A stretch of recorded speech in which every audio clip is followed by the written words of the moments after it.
Salut, c'est elle qui filme la télé, donc toujours jour de Shabbat, hein, vendredi 18 juin 2021. Alors là, ça va être génial parce qu'en fait, je suis vraiment content de ma journée, hein. Là, on va finir ce petit live par l'explication du sionisme par extraordinaire. Là, j'ai tout ce qu'il faut. Donc l'explication du sionisme par Zemmour. Donc c'est parti, c'est très intéressant.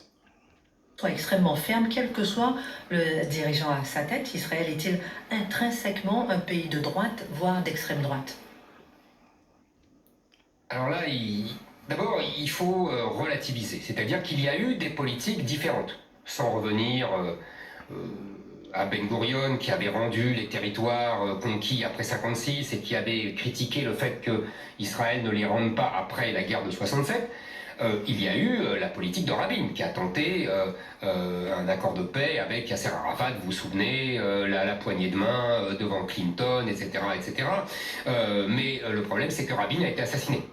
Et que ensuite, les Israéliens ont estimé que les Palestiniens ne respectaient pas les accords. Donc c'est ce que je vous dis, c'est la population. Ce n'est pas simplement, ce ne sont pas simplement les politiques. C'est la population qui estime qu'il n'y a rien à faire avec les Palestiniens et que désormais c'est la guerre pour l'éternité et qu'on vivra très bien comme ça et qu'ils n'auront jamais un État car sinon ça deviendrait un ennemi mortel. Vous voyez, je vous parle c'est le contraire de la position française en gros. Et là c'est la position mais de la majorité du peuple israélien.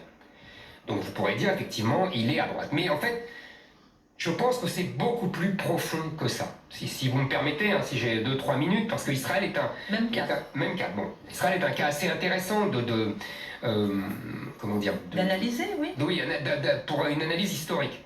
Parce que, qu'est-ce que c'est qu'Israël? C'est, en vérité, le dernier mouvement nationaliste, des mouvements qu'on appelle des nationalités au XIXe siècle, imités de la Révolution française, qui fait que chaque peuple a voulu une nation et qui a fait exploser tous les empires, l'empire d'Autriche-Hongrie, l'empire ottoman, l'empire russe, etc. Vous voyez, les Tchèques et les Slovaques ont voulu une nation, les Roumains ont voulu une nation, et tous ces peuples qui étaient sous la domination d'empires, pendant tout le 19e siècle, ont fait des luttes, ont mené des luttes pour avoir une nation.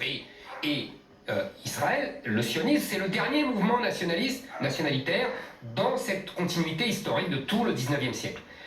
Et là où c'est intéressant, c'est qu'il y avait des juifs en Europe depuis l'Empire romain. Et eux, au contraire, ils n'avaient pas d'État, ils n'avaient pas de terre, ils n'avaient pas de nation. Et donc ils avaient développé des qualités qui n'ont rien à voir avec cultiver la terre, avec conduire un État. Je vous ai parlé un jour, vous savez, de ce livre, vous vous souvenez, d'un intellectuel russo-américain qui s'appelait Le siècle juif, et qui expliquait qu'en Europe, on pouvait se répartir entre ce qu'il appelait les Apolliniens, c'est-à-dire en gros les soldats et les paysans, et les Mercuriens, c'est-à-dire le Mercure, le dieu Mercure, c'est-à-dire les commerçants, les intellectuels, etc. Dit de façon plus amusante, c'est le mot de Clémenceau qui serait aujourd'hui interdit et qui passerait devant la 17e chambre, et qui disait il y a deux sortes de juifs, il y a les spéculatifs et les spéculateurs.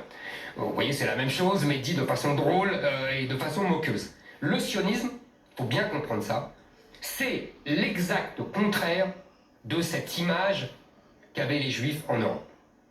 Et donc, qu'est-ce que c'est que le sionisme? C'est un État apollinien, c'est-à-dire un peuple de paysans et de soldats. C'est comme ça que dans les années 50, on a un peuple de paysans et de soldats qui veut devenir un vrai État-nation comme les autres. Vous voyez, le fondateur du sionisme, Herzl, il a un héros qui s'appelle Bismarck. Pas vraiment un tendre, pas vraiment un libéral, Bismarck qui disait « la force prime le droit ». On comprend tout à la politique d'Israël depuis 50 ans quand on sait que Herzl admirait Bismarck. La force prime le droit. Vous voyez?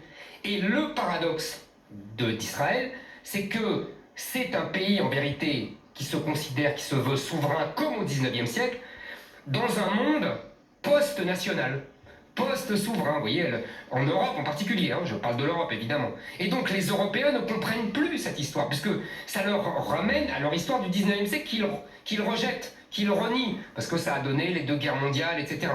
Est-ce que je me fais bien comprendre? On comprend très très bien, Zemmour. Aucun problème. C'est tout le paradoxe des Israéliens. C'est un État-nation, comme l'était la France ou l'Allemagne au 19e siècle. avant la guerre de 14. C'est-à-dire qui se veut farouchement souverain et qui fait respecter sa souveraineté et qui protège ses habitants par la force. Oui, comme le faisait la France, comme l'a fait la France pendant des siècles, et en particulier au XIXe siècle. Mais si vous voulez, il y a un décalage historique. Et alors évidemment, pour des Français de l'an 2020... À la différence que quand on critiquait la France, on n'était pas francisé, je sais pas quoi. Alors que si on critique Israël, on est antisémite.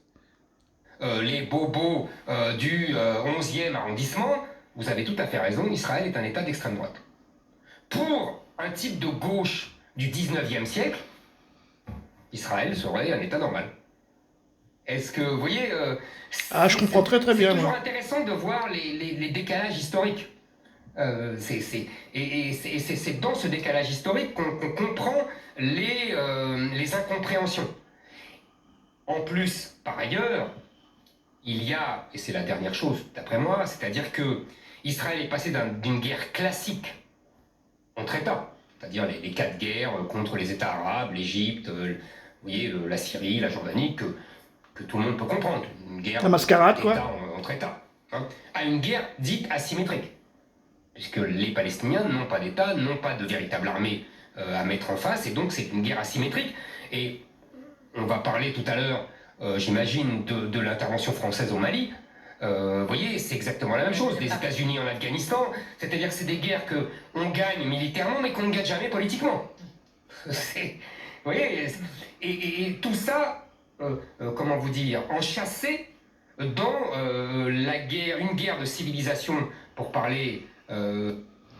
Bon, après, ça peut continuer longtemps, hein, parce qu'Israël, ça a 70 ans. Donc, voilà, écoute, moi, franchement, voilà quoi, moi, expliqué comme ça, par Zemmour, j'ai rien à rajouter. C'était sympa, hein, une bonne mitzvah pour moi. Ok, donc, bon Shabbat. Salut.